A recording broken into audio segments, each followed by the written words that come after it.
ఒక్కసారి ఊహించుకోండి, కళ్లముందే ఒక భయంకరమైన యుద్ధభూమి, అంతా విధ్వంసం, రక్తం, చావుకేకలు.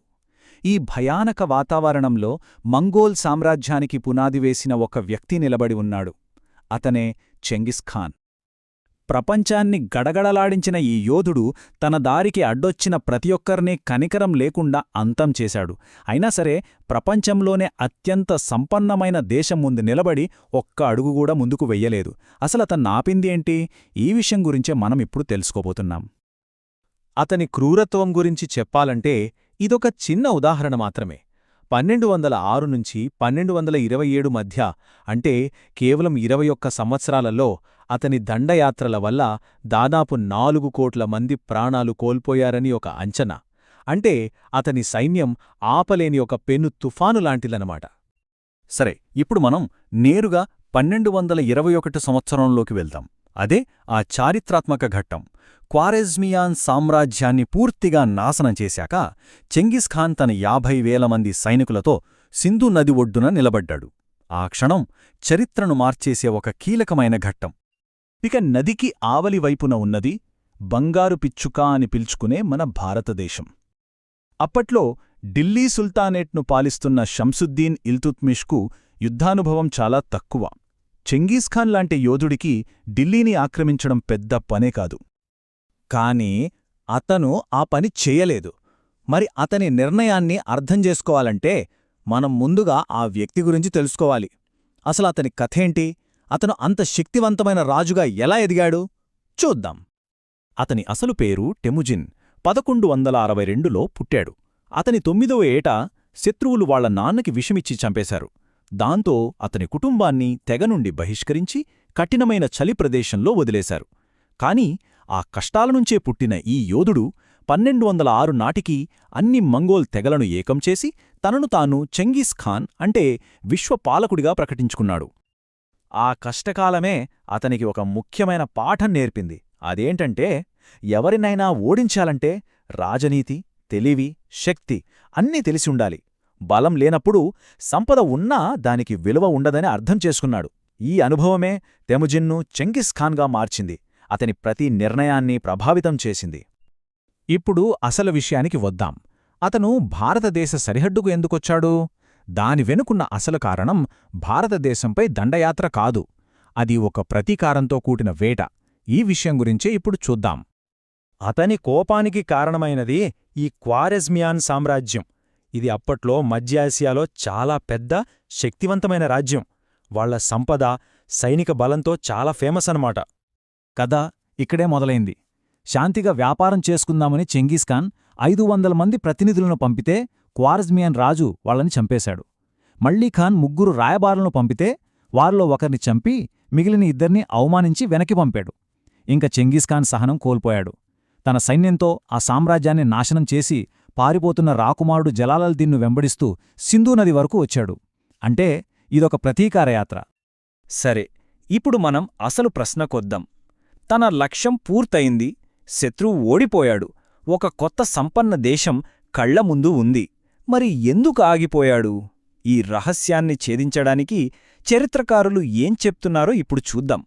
దీని వెనుక 4 సిద్ధాంతాలు ఉన్నాయి.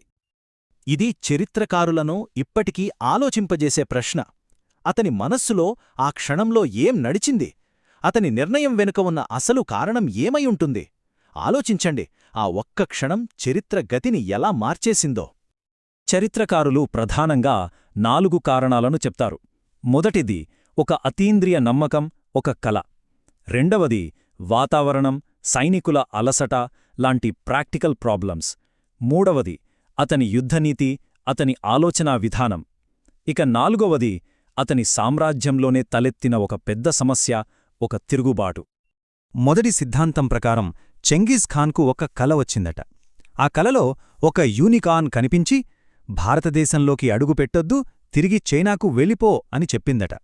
చెంగీజ్ ఖాన్ ఎంత క్రూరుడైనా దైవశక్తులను బాగా నమ్మేవాడు. అందుకే దేవుడే తనను ఆజ్ఞాపించాడని నమ్మి వెనుదిరిగాడని కొందరంటారు. మరి ఇది నిజంగా జరిగిందా, లేక ఇది కేవలం ఒక కథనా?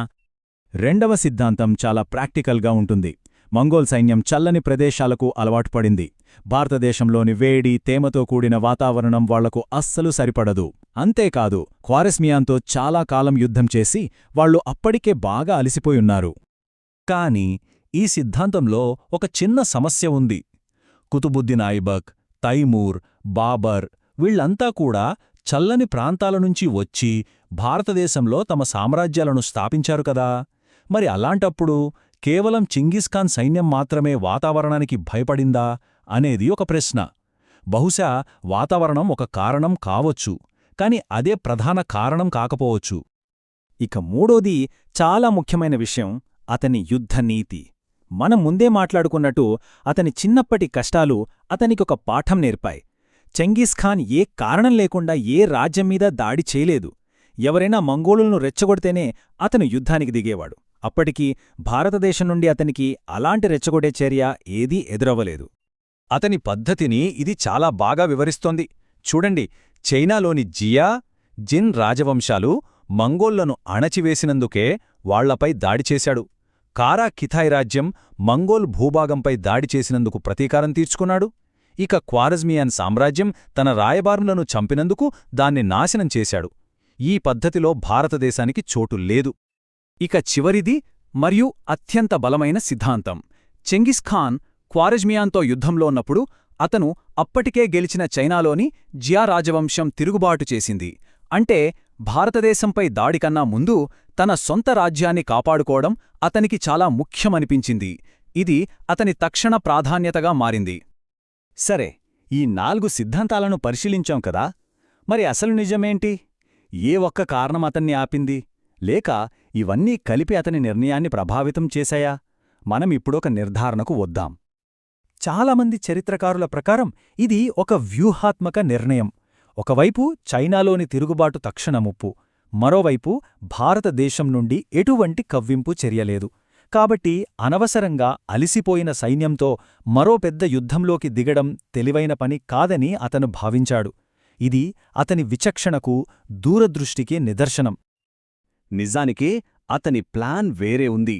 ముందుగా చైనాలోని తిరుగుబాటును అణచివేసి ఆ తర్వాత భారతదేశంపై దాడి చేయాలని అనుకున్నాడు. కాని 1227లో అతను అనుమానాస్పద పరిస్థితుల్లో మరణించాడు. అతని మరణానికి కారణం ఇప్పటికే ఎవరికీ తెలియని ఒక మిస్టరీ. దాంతో సింధూ నది వద్ద అతను తీసుకున్న నిర్ణయమే అంతిమమైపోయింది. అతని కలలు అతనితోనే కాలిపోయాయి. ఇది మనం ఆలోచించాల్సిన విషయం. ఆ ఒక్క నిర్ణయం, ఆ నదిని దాటకపోవడం, మన ఉపఖండం చరిత్రనే కాదు, బహుశా ప్రపంచ చరిత్ర గతిని కూడా మార్చేసింది. ఒకవేళ అతను ఆ అడుగు వేసి ఉంటే మన కథ, మన సంస్కృతి, మన చరిత్ర అసలు ఎలా ఉండేదో ఊహకు కూడా అందని విషయం. ఈ ప్రశ్నతో ఈ వివరణను ముగిస్తున్నాను. ఆలోచించండి.